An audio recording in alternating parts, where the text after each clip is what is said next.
Hello ladies, here I am again, your menopause tailor. I'm here to teach you everything you need to manage your menopause your way.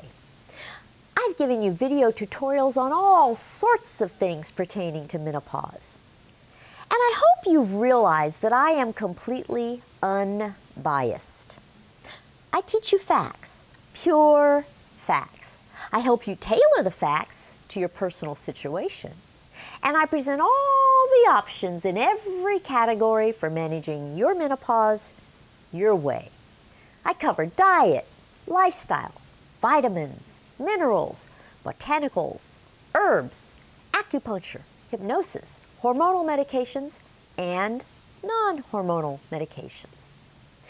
And today, I want to talk about something that is critical to your ability to make good decisions in managing your menopause your way. You see, it all sounds so desirable, your management your way. But there are pitfalls, and I don't want you to fall into the pit. So this tutorial is designed to bring you face to face with some of the things that can mislead you.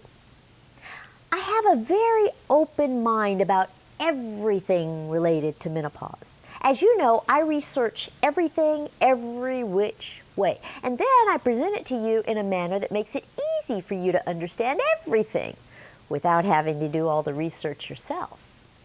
Now, I'm not the only person delivering an education on menopause, but I am the only person doing so who is completely unbiased. I don't belong to a camp. I don't believe in one way of managing menopause that I push on all women. I don't have any product other than the education itself. I don't gain a thing by how you manage your menopause. In contrast, there are dozens of other people, books, blogs, and YouTube channels promoting a particular way of managing your menopause. So I want to talk about how biased information affects you. Have you ever given thought to the word news?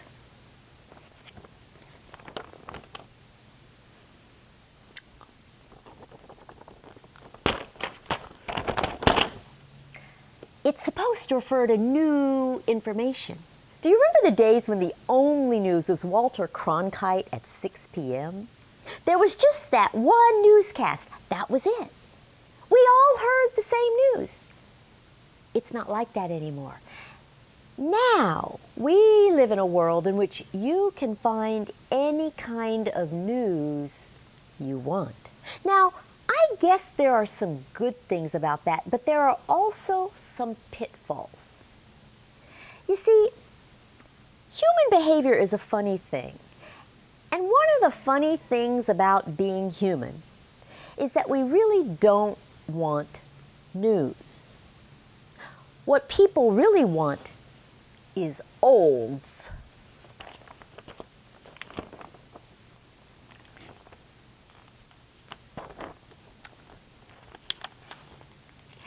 By olds, I mean that people want to hear what they want to hear. Have you ever heard the quote by Paul Simon that goes, "A man hears what he wants to hear and disregards the rest"? Well, women do the same thing. And the same is true for seeing what we want to see and believing what we want to believe. People want to hear things that reinforce their already held beliefs. They actually get uncomfortable when they hear new things.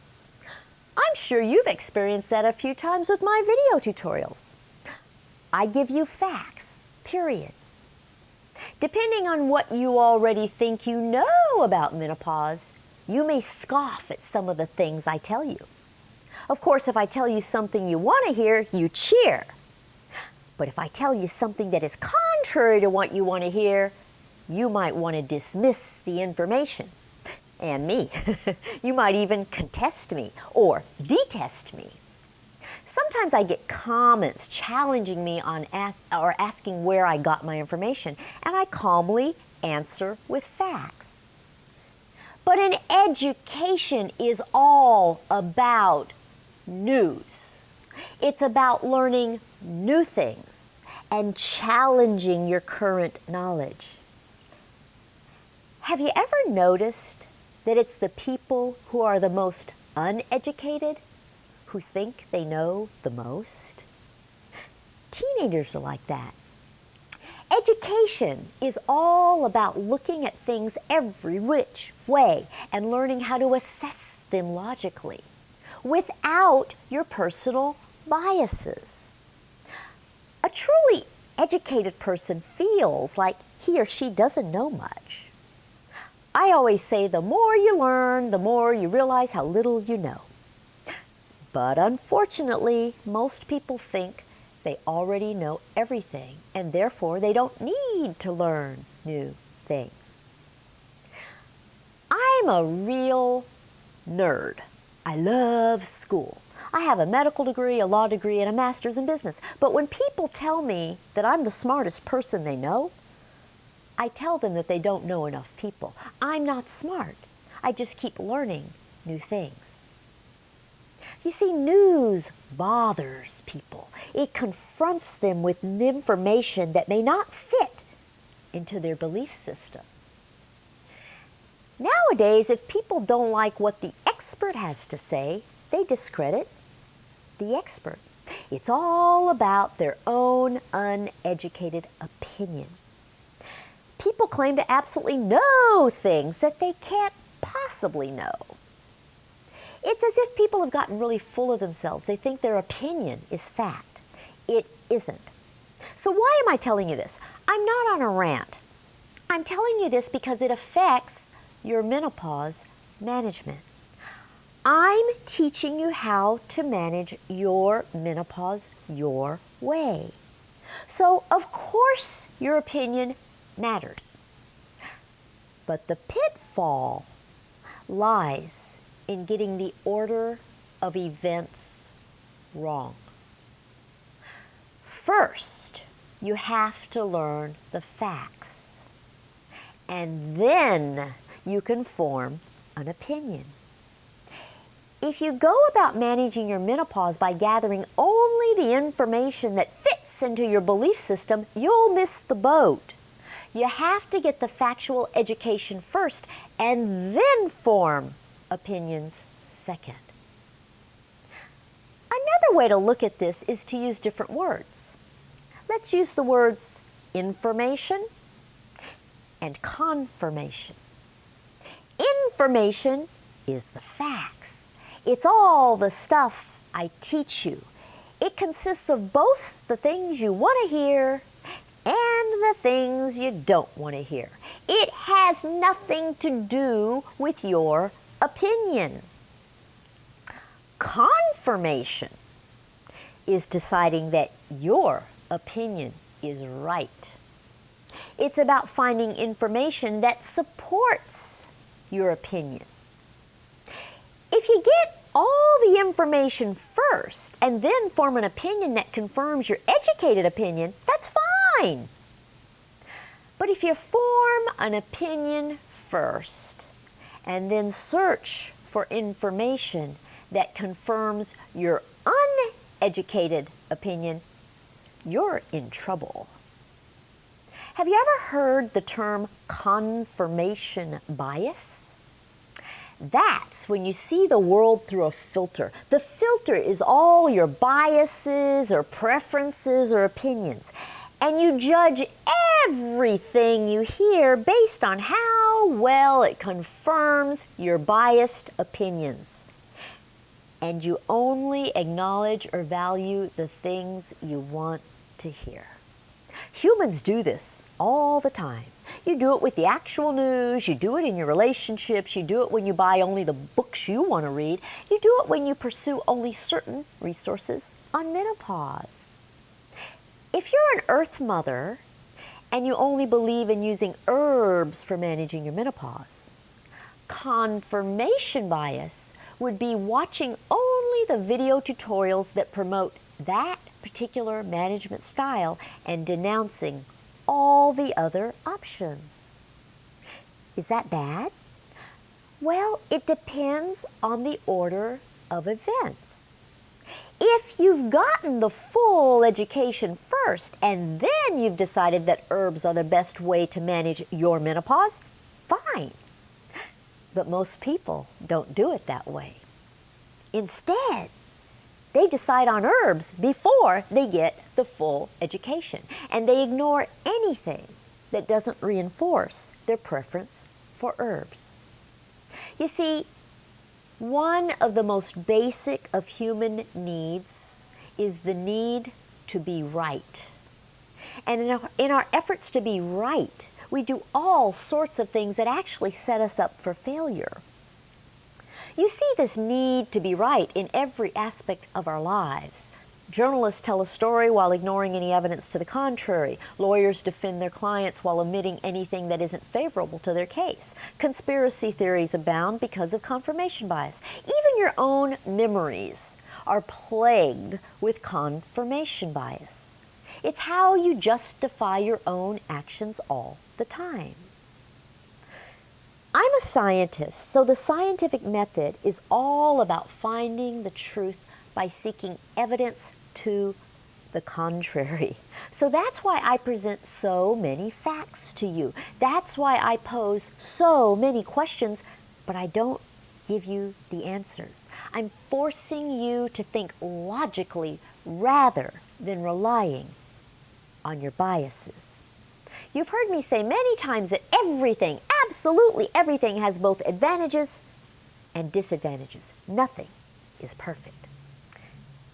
Managing your menopause your way is all about balancing the advantages and disadvantages as they pertain to you. It is not about using a filter to hear only what you want to hear. It is not about applying confirmation bias to justify your choices. Face it, you can do whatever you want to manage your menopause. But for heaven's sake, take all of the facts into consideration. You are the only person who is going to be eternally affected by how you manage your menopause. So don't cut off your nose to spite your face. Be open to news, even though what you really crave is olds. Have you ever heard of the Texas Sharpshooter fallacy? Imagine a cowboy who shoots bullets at the side of a barn. Over time, the wall gets riddled with bullet holes. In some areas, there are lots of them. In others, there are only a few.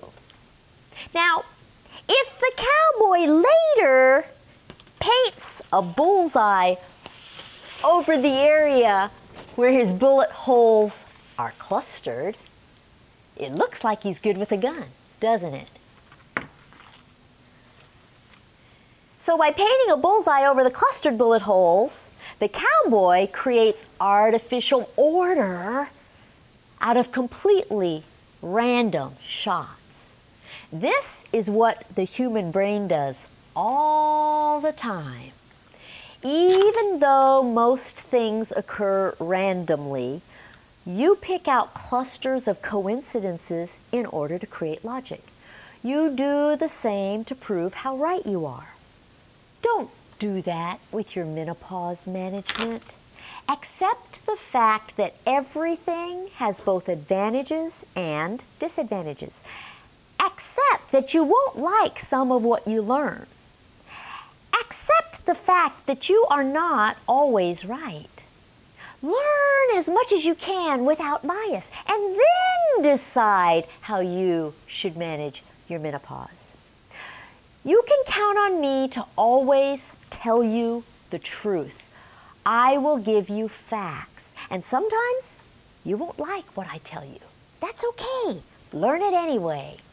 Just because you don't like the facts, just because they don't fit with your beliefs, just because they don't confirm your biases, just because they aren't in your bullseye, doesn't mean they're wrong. But you have to open your mind to news if you want to learn anything that falls outside the realm of olds. Okay, so watch these videos in order. Watch all of them. You'll see that I present every option with enthusiasm. I don't have biases, and you shouldn't either. So that's my message for today. Think about it. You'll see that these confirmation biases are all around you every single day. Don't let them become a pitfall. So I'll see you again in a week. In the meantime, follow me on Facebook, Twitter, and Instagram. Be sure you subscribe, and I'll see you then. Bye.